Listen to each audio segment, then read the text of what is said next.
Shedeur Sanders. Shedeur Sanders. Shedeur Sanders. Toward the end zone for the game. It is caught by Wister.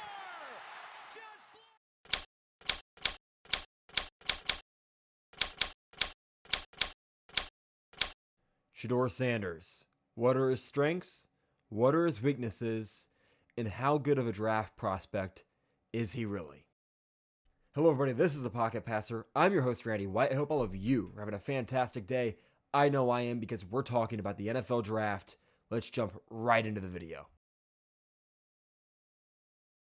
In Shedeur Sanders' senior season with the Colorado Buffaloes, he led his team to a 9-4 record. He threw the ball 477 times, completed 353 of them for 4,134 yards. It's a 74% completion percentage, 37 touchdown passes, and 10 interceptions. That factors into an NFL passer rating of 116.99. He was also sacked a whopping 42 times in those 13 games that he played. His numbers obviously speak for themselves, but when you're evaluating an NFL talent, when you're evaluating a prospect that's going to be drafted and given the keys to a multi-billion-dollar franchise, it's a whole lot more than numbers on an ESPN website that you got to look at. You got to look at the tape, jump in and evaluate.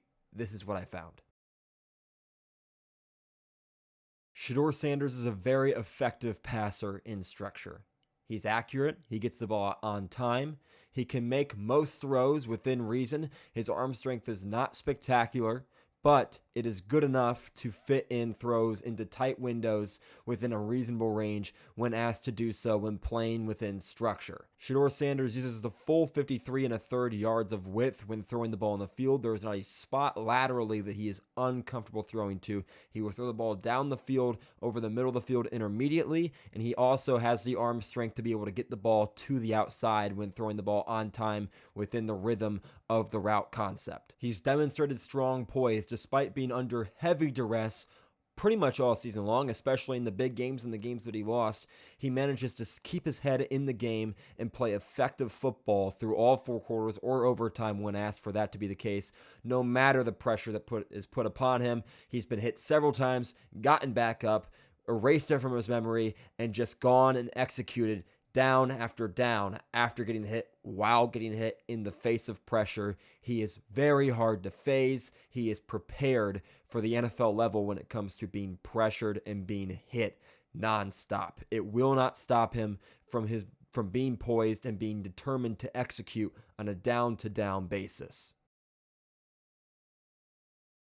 His athleticism is limited. And to make things worse, he thinks he's a better athlete than he actually is, and it gets him into trouble. There are several instances where he gets pressured, and instead of taking the check down or throwing the ball away, despite being outside of the pocket, he tries to hang on to it to find someone open downfield and ends up taking costly sacks, sometimes on first down, that never should happen.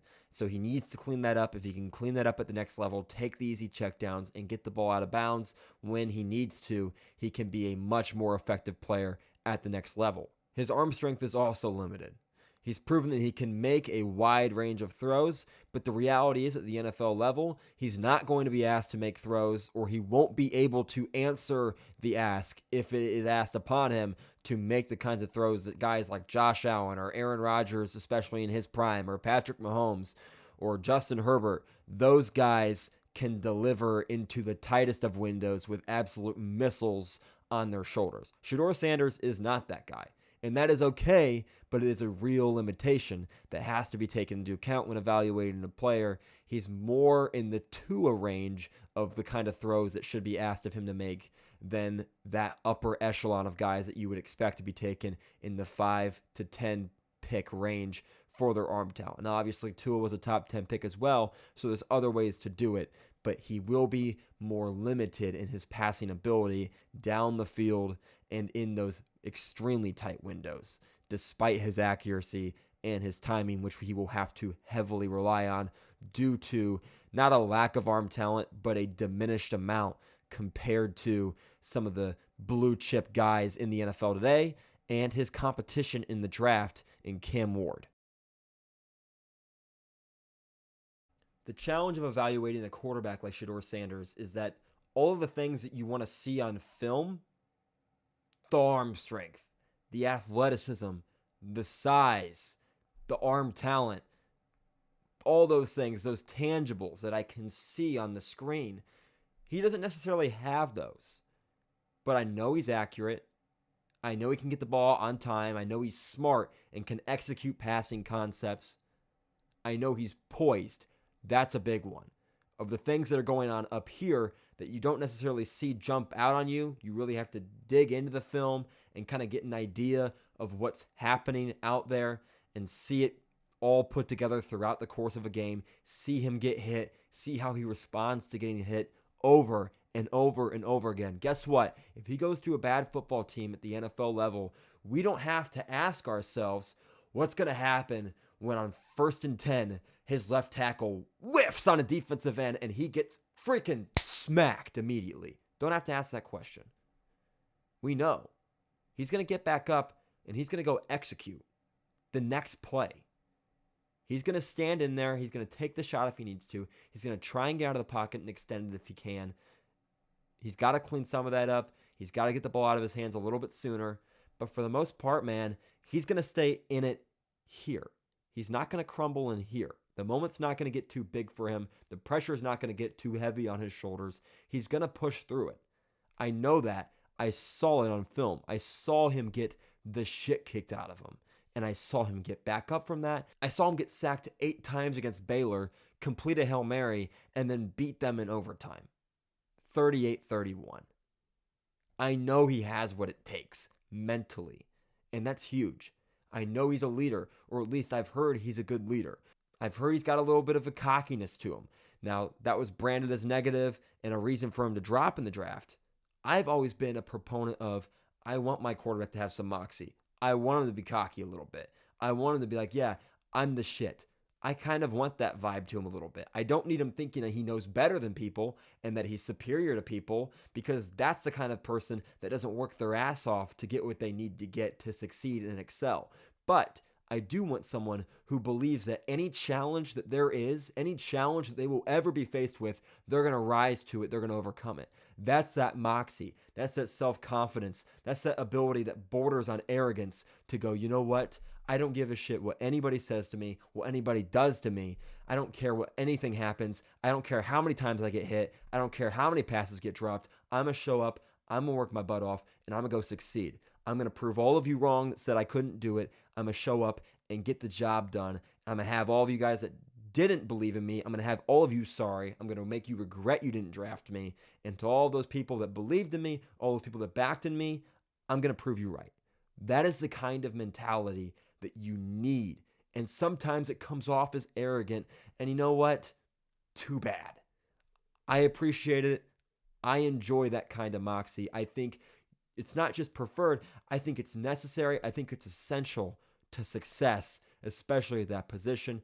Gotta have it. I think he has it. Hopefully it doesn't teeter into the true arrogance of I'm better than you, I know better than you, when in some kind of a room with other smart people. As long as that's not the case, I think he's going to be just fine.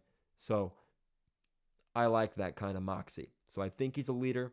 I think he's got the right confidence.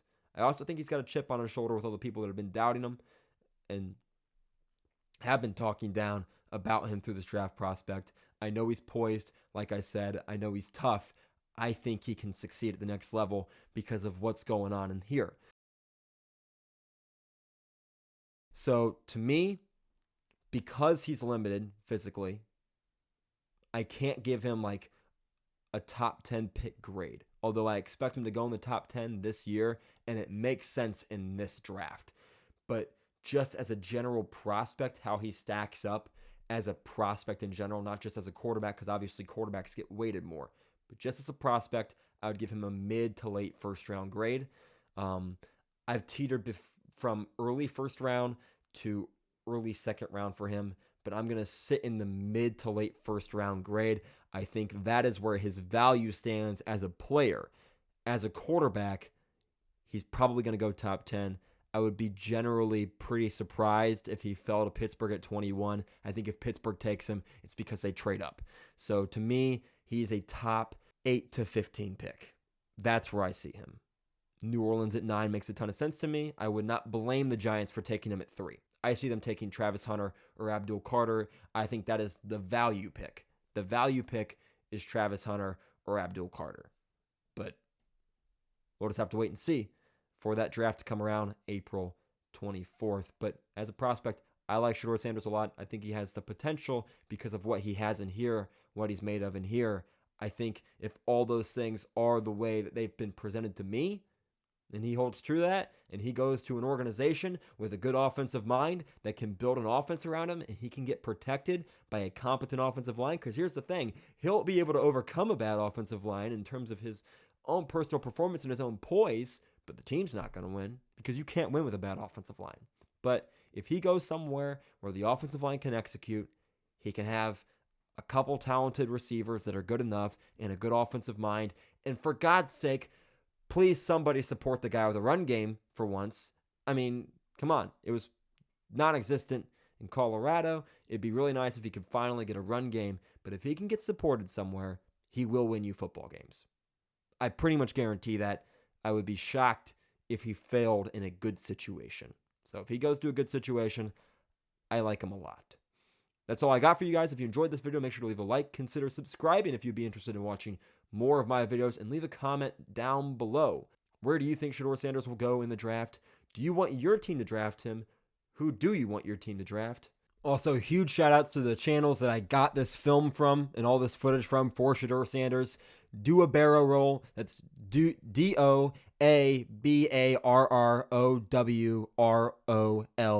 One word. Do a barrel roll. That was for some of the footage. You probably saw his watermark on some of the footage on the screen. Highlight Castle and Chili. The @ for him is Chili SF. One word. The S and the F are capital. Not sure if that matters or not. But those are the 3 channels I got the footage from. Big shout out to those channels. Make sure and check them out if you want to do your own due diligence for Shedeur Sanders or a bunch of other prospects that they have film for up on their channels. So big thank you, big shout out to those channels. And that'll be it.